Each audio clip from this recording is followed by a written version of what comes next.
Obviously, before we start, I do want to apologize for something that ended up on live TV this morning. We were joking, quite frankly, about my first experience riding into the Cotton Bowl on the bus and the warm welcome you receive in the Red River game, my very first experience. I think I told you guys that story as well. And when it occurred, honestly, I had no idea. I wasn't aware that the camera in the room was on live TV. Certainly had nothing to do with LHN, signing day, anything like that. But again, it was, regardless, it was poor judgment on my part, and I do apologize for that. On to why we're here. Our 2020 signing class. Really excited about another great class. Some highlights. I think I saw this is accurate. 15 of the 16 are from the state of Texas, which is exciting for us. We will probably sign 4-ish more in February. We knew, though, that this was going to be a small class, only 10 scholarship seniors. So we knew that this was going to be a small class when we started, and that it would be about quality, not quantity. The exciting part, 8 of the 16 early enrollees, or 8 of the 16 are early enrollees, so we'll get to start working with those guys in January. Moving on, just a couple bullet points on these guys. It's only 16.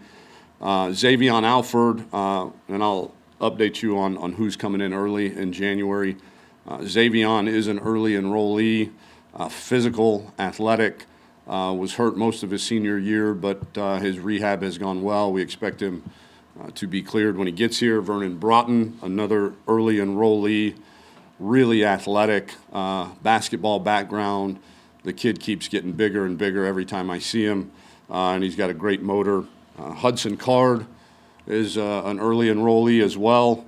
He is definitely the face of the class. He was the first to commit, and we've had our sights set on Hudson for multiple years now, and are really excited to get to start working with him in January. A really competitive young man that, as most of you know, was out with a toe injury for a good 6 weeks, I believe, 7 weeks, and still came back and led his team to the state semifinals. Keaton Crawford, probably the best adjective I can use for him is versatile. A tremendous three-way player, offense, defense, and in the return game. Prince Dorba, 2-time state champ, 5A state defensive player of the year as a junior. Really, again, athletic, tremendous pass rusher. Jalen Garth, again, due to injury, did not play his senior year, missed some time his junior year, in fact, but great length, comes from a great program at PNG. Sawyer Gorham Welch, to me, is a guy that is a testament to making sure you don't fill up your class too early, because this is a guy that had a tremendous senior year, helped Longview to win a state championship last year, and continued to get better as a senior. Dejon Harrison, again, another versatile guy that can play anywhere on offense, can play in the defensive backfield, return guy, very explosive athlete. Jaden Hullaby, another athlete, much bigger stature, but kind of a do-everything guy. And we're excited to see where he fits in the puzzle there in terms of position that he'll play. My guess is he'll probably play a few of them, before his time is up here. Jaquindon Jackson, obviously our thoughts go out to him and the knee injury that he sustained, and will be unable to participate in the state championship game. But again, phenomenal quarterback, very athletic, and extremely competitive. He's a leader amongst leaders. Andre Carrick, the one thing that stands out is length and athleticism. This guy, I hear it all the time, the comparisons to Sam Cosmi, and they're pretty spot on. Andre's actually bigger now than Sam was at this time in his career. Jake Majors, another early enrollee, tough, very well coached, extremely smart. We're going to start him playing at center and hope that he can develop into a multi-year starter at that position. Troy O'Meary, another early signee or early enrollee, great ball skills, great toughness. Was the district MVP this year as a senior. Logan Parr, another early enrollee, tough, nasty, very well coached, great program. We're excited to get our hands on him in January. Bijan Robinson, there's not enough adjectives in the book, but dynamic playmaker, and I know that this phrase or whatever gets used quite a bit, that he's an even better person and young man than he is a player, but that is 100% accurate with Bijan. He is as good a human being, comes from as good a family as we've ever recruited, and really excited about his future here at Texas. And then Jaron Thompson, our last early enrollee, comes from a great program in Lufkin, and physical player. I think he was the district MVP overall this season, and as a junior was also the defensive MVP. So again, 16 quality young men, great athletes, great players, 15 of them from the state of Texas, and obviously with the 8 guys getting ready to enroll early, we'll be able to start working with them here very quickly. Questions? Raise your hand if you have a question. Let's start with the recruiting questions first, and then if you have some general ones, we'll go to those. Start up front with Danny.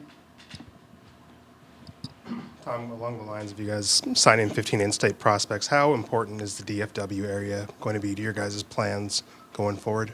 It will always be important, but no more or less important than anywhere in the state. But we did do a good job there this year. I think, a lot of these guys see the progress that we're making, and DFW, since we got here has been a very much a priority. But to say that it's any bigger than Houston or Central Texas or East Texas, that wouldn't be exactly fair. But it's an extreme priority, and I'm glad we had some success up there. On your right, Bob. What is it about Hudson that gives you the to say he's the face of this class? And on top of that, how difficult is it for a freshman to come in and compete for a backup job with Casey, and is he along those lines? Oh yeah. Coming in early helps certainly when you're a freshman quarterback, and so we feel like he can do that. But what was it about him? The intangibles first. He's a competitor, great teammate, great leader. This is a guy that played exclusively wide receiver as a sophomore, and had to be thrust into the state championship game at quarterback and did really well, led his team in that game. And so just a guy that gets better every time we see him throw, every time we see him play. And the one, again, operative or 2 operative words to describe him is just competitor and leader. And just a quick follow-up. How important is it when you've got a guy in your backyard that is a talent like Hudson at that, especially at that position? How important is it to lock somebody like that down? Yeah, at that position that fits, what you're looking for, and checks all the boxes, to make sure that he doesn't leave the backyard, so to speak. We've seen the success that Sam has had here, and to know that Hudson is a guy that has a ceiling that is extremely high, and that he was in our backyard. It was really important to keep him around here. Stay on your right, Jeff. Tom, this was the first kind of full recruiting cycle Coach Hand had to evaluate offensive linemen. I saw he tweeted out something that he's got his kind of guys. When you and him sit down and there's an offensive lineman, on the board, what is he looking for that he feels like this is a guy that can play for him and succeed? Toughness, certainly. A guy with a motor, a guy that likes to finish plays, finish blocks. We do recruit the positions a little bit differently along the offensive line. The tackles you want to be a little bit longer, so you'll sacrifice a little bit of girth, if you will, at that stage as a high schooler, as long as they have length and athleticism and toughness. And then the inside guys, you're going to want already to have some girth on them and some strength, but still be able to move and bend and explode their hips. And we got exactly what we wanted in those four guys. We got two really solid inside guys in Logan and Jake, and two really promising tackles in Jalen and Andre. On your left, Kalen? Tom, obviously, this past year you guys had so many young players contribute. Do you envision like anyone from this class being an immediate contributor? It's too hard to say. That's predicting the future. I think, like I've told you guys before, we recruit the skill and combo guys, so we're talking about non-linemen, non-quarterbacks. If we're doing a good job, we expect them to come in and play and contribute, certainly on special teams at the very least. So, they're depending on, what we do with Roshan and Jay Witt, I think, from a position standpoint, obviously you'd like to see Bijan be able to come in and contribute, but that's the case with all those young guys, that we want them to come in, especially those early guys that have had an off season under their belt and, 6 more months with Coach McKnight. We expect those guys to be ready to contribute in the fall. On your right, Joe? About the O-linemen individually, all those guys were committed pretty early, except for Andre, who kind of waited till the summer. But they were all no nonsense. Did that really help that y'all got y'all's 4 guys pretty quickly and you didn't really have to worry about this class anymore with offensive linemen? Yeah, as Coach Hand said, the best offensive linemen are high production, low maintenance. And that describes all 4 of these guys to a T. They love the University of Texas. They love Coach Hand. They love our program and what we're building here. And again, like you said, when they committed, we're shutting it down and we're getting ready to go play for Texas. Up front on your left, Brian? Tom, 2 things. One thing, I assume this gives you 9 slots for February if you choose to use them, or no? I haven't really gone through that. I think, in talking to Derek Chang, I think, our plan is if we find the right 4 or 5 guys in February, that we would be there. But we know we need some immediate help at some positions too. So the grad transfer market is something that would also take some of those numbers up as well. So we won't fill up per se in February because we're going to wait and see on some of these grad transfers. And that's probably the area that I was going to ask you about. Just how do you feel about getting only 2 defensive linemen? And numbers-wise, on the entire roster, how do you feel about the depth at that group right now? Actually, pretty good. And we've got 2 defensive linemen that we covet very, very highly that won't sign until February. So this will not be they will not be the only 2 defensive linemen that we sign in this class. Back by the cameras, Chris? Tom, kind of 2 questions. One, the signing class looks so different from last year's in terms of it's nearly all in-state, which you've pointed out a few times already, and I noticed no JUCO guys on there. Why the market difference from last year to this year? And also, last year's recruiting class seemed like it was hurt a bunch by injuries, guys having to retire and stuff like that. How did that affect the way you approached this year and needs maybe down the line that last year's class could have filled that now you had to try and fill Yeah, this year? we've had, I don't know what it is, 3 transfer from that class and 3, with Peter Pudgy dealing with a heart issue, and Darian obviously with a stroke and DeGabriel. So we felt like we needed to, replenish some of the early losses in that class. Why does it look that way? I don't know. They're never by design in terms of the way that they get shaped. They're by necessity. And again, we found guys that we feel like we can compete with championships right here in our own backyard, and that wanted to come to Texas. So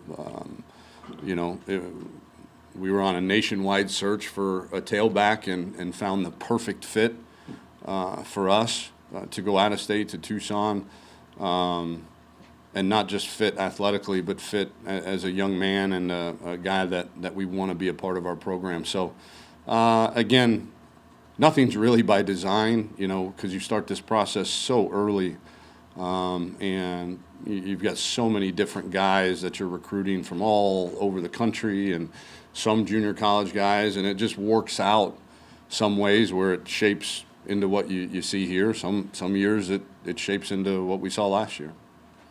The back right, Chip. Tom, can you talk about why Chris Ash is the right guy, and do you anticipate your offensive coordinator search will take you to the NFL, possibly? Why is Chris the right guy? Extremely detail-oriented. He has a proven track record at some elite college football jobs of coming in and turning things around very quickly. He is a guy that believes what I believe in defense, which is to be very fundamentally sound, to keep it very simple, go recruit elite athletes, develop the heck out of them, and let them play fast on Saturdays. And we don't need magic schemes on defense. We've got really good players that we need to put in really advantageous positions, teach them the game, and develop them as players. And as far as the offensive coordinator search goes, I'm ecstatic as far as kind of where this coordinator search has gone. I knew it was important. Chris Ash had multiple Power 5 offers that I knew we had to move very swiftly on that one. I still wanted to do my due diligence, talk to 4 or 5 other guys, and it just kept coming back to Chris and his attention to detail, his teaching style, and the toughness and tackling part of all the defenses that he's been a part of. And so as far as the offensive coordinator search goes, take a deep breath right now. Obviously talk to a few guys, but I promised our players, I promised the recruits that we would get the very best. And most of those guys are still playing in bowl games and are in the NFL. So yeah, I have explored some NFL options as well. This is something that could take a while because of the bowl games that these guys are playing in. On your right, Anwar. Coach, you've kind of alluded a little bit about Bijan and what kind of person he is. Can you just kind of maybe take us behind the curtain into that recruiting process, of him? And when you describe him as a man, can you give us like some examples of whether it's conversations, interactions that make you praise him so much? Yeah. Well, the recruiting process was long. Obviously, we had him targeted very early. I think we only offered early 4, maybe 5 tailbacks in the entire country, and he was one of them. And then when his interest in us, I thank his high school coach Dennis Benet and congratulate him on a great career there at Sal Point. Phenomenal coach, phenomenal man. He got Bijan here on an unofficial visit, and Bijan fell in love with Coach Drayton. He fell in love with the University of Texas. But he wanted to make sure that he kept his options open, and it was nip and tuck there to the very end when he made his decision. And I think to give you an example of what kind of kid he is, he's a very spiritual, very godly person from a very strong Christian family that he leaned on a lot of prayer, a lot of discussion, very close with his family, a lot of hard discussions to make that decision, and he's never looked back and has been as solid as a rock, I think, because he made that decision with such conviction. And then the other one is I'm just telling you, when you walk through South Point High School, there isn't a person, when you walk in with this, they know who you're there to see and all that stuff. Everybody has got hey, Coach, let me take 2 minutes of your time. I want to tell you about Bijan. He's the most humble. The guy's a Gatorade Player of the Year, first player in Arizona high school football history to twice win State Player of the Year, Arizona's career all-time leading touchdown maker and leading rusher, and first running back in Arizona history to top 2,000 yards in 3 consecutive seasons. And this guy would drive the bus and take out the trash if you asked him to. And that is coming from not coaches trying to sell him. I'm talking about assistant principals to security guards at the front gate. Everybody wants to brag on not all of those accomplishments, but rather what kind of young man he is. On your left, Danny. Tom, I was kind of wondering about your overall thoughts on how you guys fared with recruiting receivers, and also was it tough to keep Troy and Bijan kind of in the fold with you not having receiver coaches these last couple weeks? It was, certainly. And that's a position that we'll probably go in February looking for one more. We've got our sights set on a couple that did not sign today. But these 16 guys, literally all of them, made their decision, stayed with their decision without a coordinator on either side of the ball, and then certainly at receiver without a position coach. And I think that speaks to the level of trust that they have in me, that we're going to get this coaching search right, but in their level of commitment to not just an individual. We told them all the time, position coaches want to be coordinators and coordinators want to be head coaches. And if you're doing what you're supposed to do on the field, people are going to come calling for those guys. And to expect that you're going to play for the same position coach and or coordinator for your 3, 4, 5-year career, it's very rare in college football. But the one constant or the few constants that we have are myself, Coach McKnight, and this great university in this great city. So was it difficult? Certainly.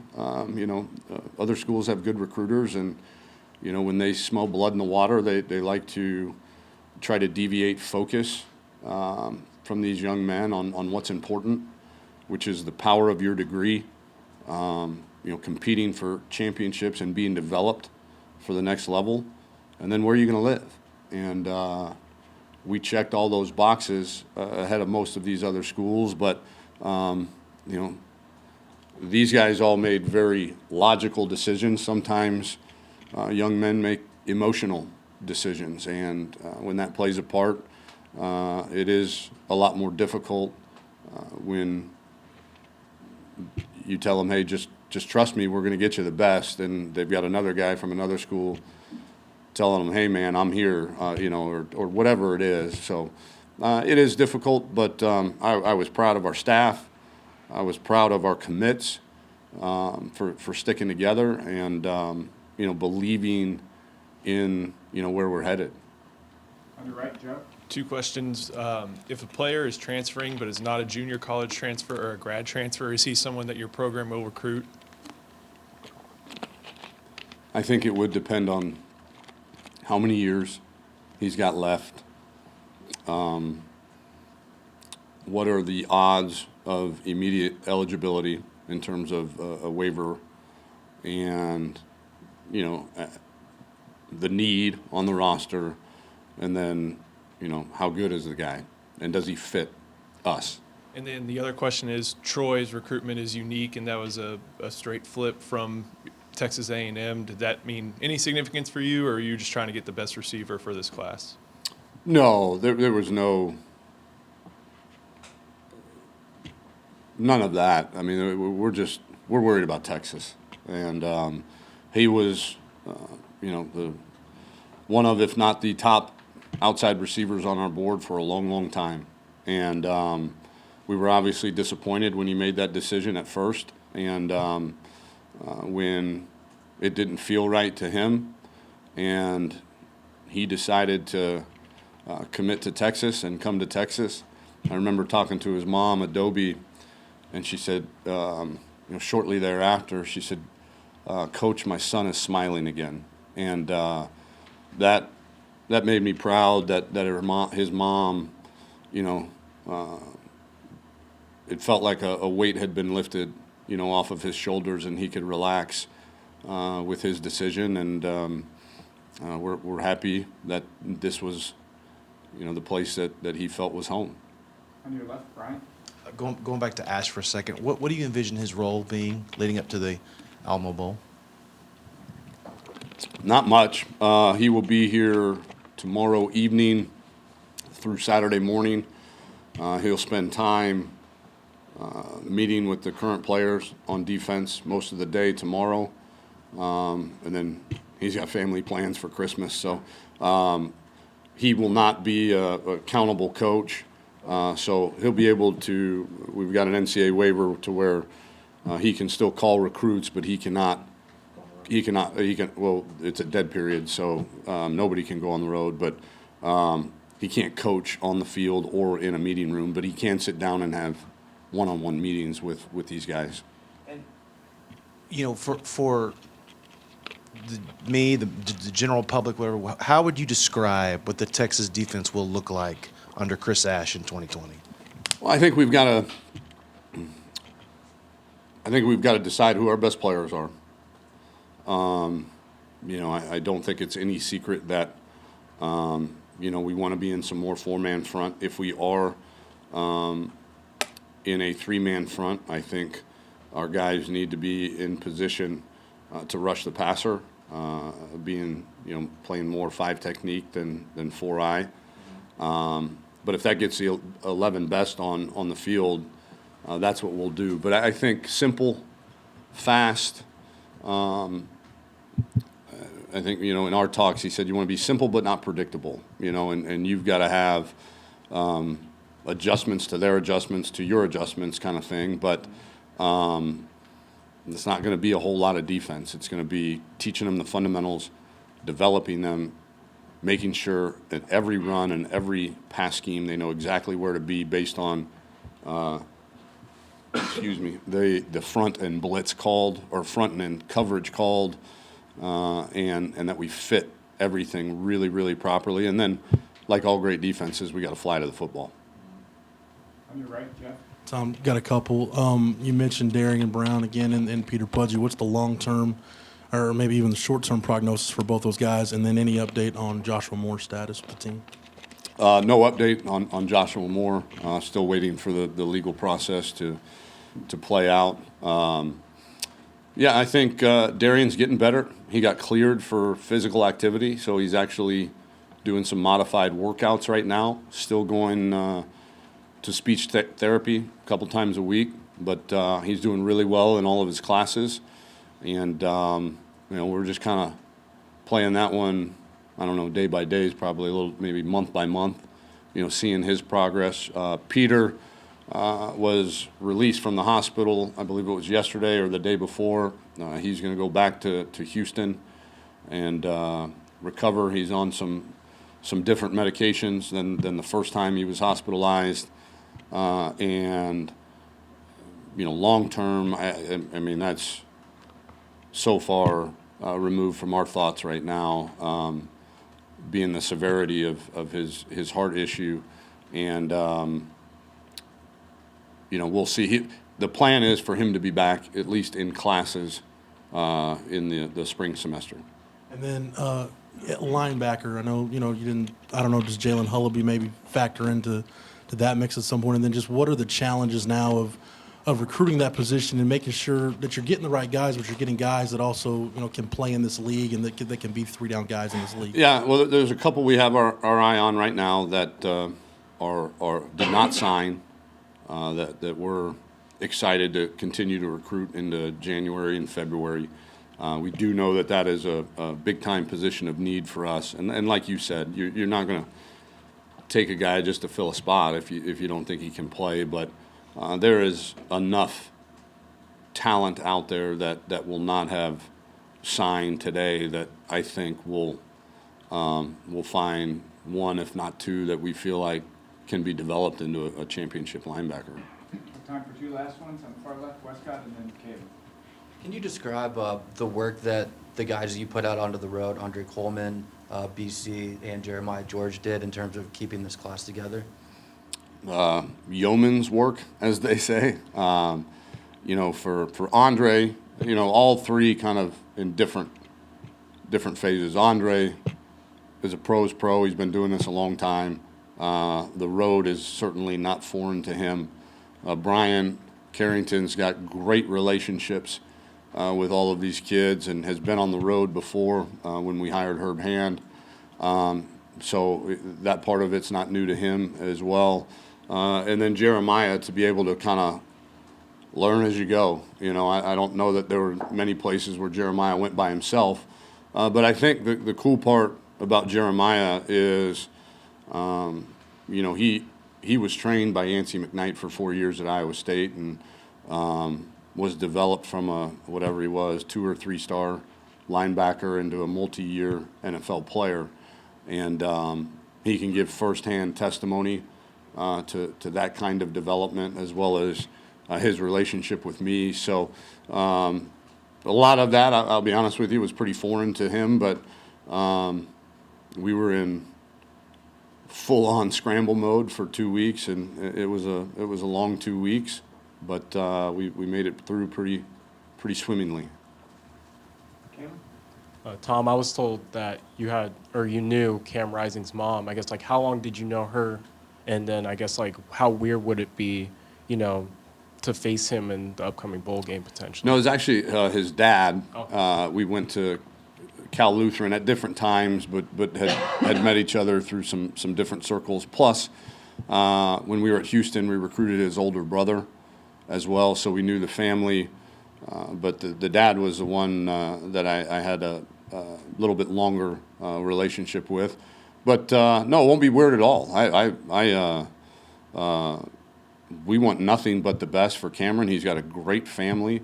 They love him to death, and we really do hope. I mean, when I see him, I'm gonna give him a big hug and ask him how he's doing, and the same with his mom and his dad. Thanks, Coach. All right, thank you.